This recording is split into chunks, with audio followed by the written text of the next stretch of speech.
Offshore drilling rigs have all the functions of onshore rigs, but also need to stay on station in a variety of sea states and allow for secure connections between the surface and the sea floor. To start an offshore well, a thick-walled, large-diameter hollow tube called a conductor is embedded in the sea floor, with the aid of a bit that jets away the sediment with high-pressure seawater.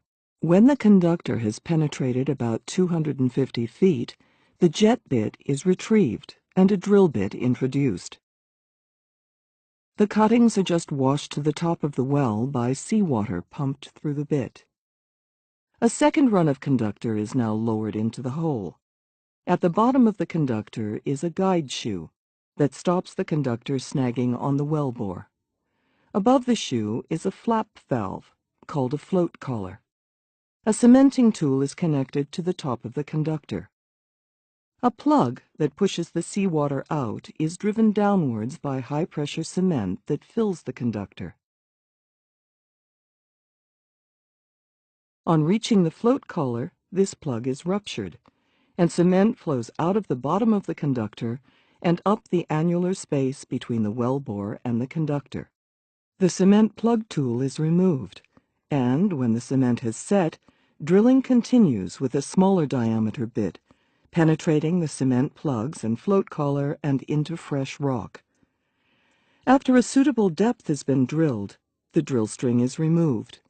Then steel tubing, known as casing, is lowered into the hole and cemented in place. This first casing run has an attached wellhead. A blowout preventer, BOP, a robust set of valves that can shut in the well even if the drill string is down the hole, is then lowered and locked onto the wellhead. The BOP is connected to the sea surface by large diameter tubing known as a riser, which allows drilling fluids to be returned to the surface. From this point onwards, the drilling procedures are similar to those used to drill an onshore well. With the riser in place, seawater is replaced by a special fluid known as drilling mud that is pumped down the string and exits through ports in the bit. The mud not only cools the bit, but also clears the cuttings from the hole. The cuttings are captured at surface and examined by geologists to characterize the rock types that are being penetrated. As drilling continues, sets of decreasing diameter bits and casing runs are used as the well penetrates deeper into the rock. Each run of casing is cemented in place to provide integrity, a sealed system from top to bottom. The density of the mud is controlled by the mud engineer, adding dense minerals when needed. The aim is to produce a column of dense mud which exerts sufficient pressure in the well to counteract pressure from fluids encountered in the rock. This combination of the dense mud column, contained in properly cemented casing, aims to control pressures in the well.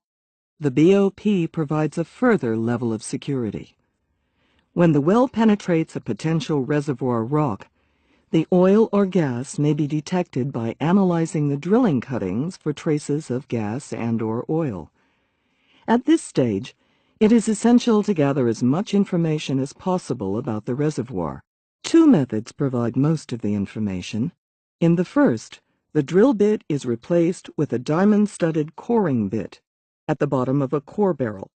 This can cut a complete section of the reservoir rock and return it to surface for detailed analysis.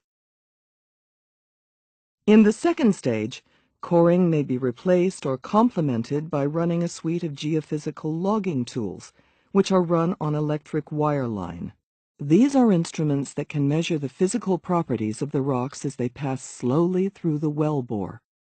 When as much information as possible has been gathered from the reservoir, a decision is made on whether to complete the well for production, suspend efforts with the option to return to the well at a later date as more information on the reservoir becomes available, or to plug and abandon the well.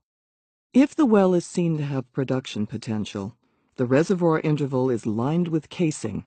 The casing is then perforated to allow reservoir fluids to enter the well and travel up the installed completion production string to surface.